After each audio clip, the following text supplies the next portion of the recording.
My name is Eric Villalobos, and my analysis presentation was on the film Inside Out by Disney. So a bit of an introductory to the story. The film is based on emotions in a child from age 0 to 12. In the film, it takes place inside of the child's brain. Riley, she starts off with different emotions, with joy become the main emotion she feels in her adolescent years. Each emotion is played by a character in her brain. Uh, the characters' names are anger, joy, sadness, disgust, and fear. It starts off with her only being able to feel one emotion at a time, not knowing how to control them. Not surprising, as she's only 12. She loses feelings of joy and sadness when Riley gets a relocation of schools and states, making her just feel fear, anger, and disgust. The film ends with her making peace with all her emotions and being able to be angry but also feel joy. It represents her maturing in her emotion.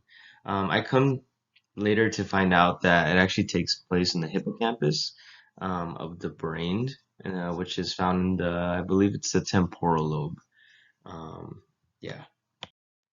So in the first psychological concept that I discovered was depression. In the scene, it's Riley's first day of school, and she's filled with joy to go. Joy is her ultimate motivator to face the troubles that first days hold. When Riley is told to share who she's from, where she's from, and hobbies in front of class, sadness brings up memories of her being at home because causing Joy to lose control of Riley, and soon Joy gets lost for what seems like the rest of the film. Sadness also goes with her, and what is left from emotions is just anger, disgust, and fear. This makes Riley fall into depression, and soon in later scenes, she loses the ability to feel anything at all. Followed by the quote that says, "Guys, we can't make Riley feel anything." The psychological concept, again, was depression or depressive disorder. The DSM-5 lists two general categories of mood disorders. Depressive disorders are a group of disorders in which depression is the main feature. Depression is a vague term that in everyday language refers to an intense and persistent sadness. Depression is a heterogeneous mood state. It consists of a broad spectrum of symptoms that range in severity. Depressed people feel sad, discouraged, and hopeless. These individuals lose interest in activities once enjoyed, often experience a decrease in drive, such as hunger and sex, and frequently doubt personal worth. In the film, if you've watched it, she loses interest in her friends, which she loved. She loses interest in her family, which she loved, and she loses interest in hockey. So, of course, these symptoms begin to build up, and then she soon tries to run away.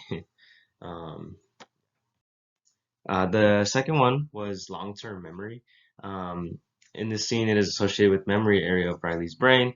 They exclaim long-term memory, making it known that it is indeed that area of the brain. In these memories, core memories are stored that fit Riley into who she is.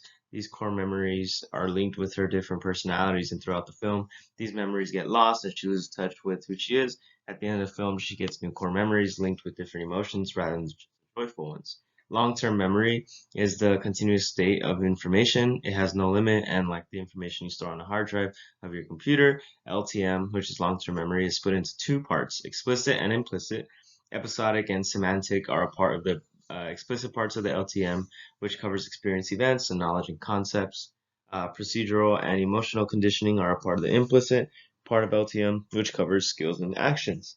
So that answers the question. Sometimes we like ask ourselves like, how is it that they have short-term memory loss, or how is it that they have um, like on-grade amnesia or certain disorders that causes us like to lose our memory? How is it that they're still able to do certain things? It's because the long-term memory usually is not the one that's affected, although it can be when it comes to experienced memories, events, but not the skills.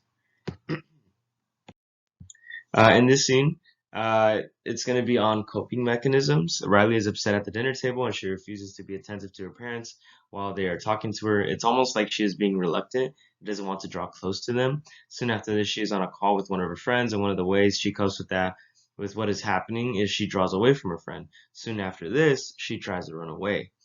Coping mechanisms are just ways that we deal with anxiety or worry. There are three different ways according to Karen H. The first one is moving toward people, which follows affiliation and dependence. Moving against people, which is followed by aggression and assertive.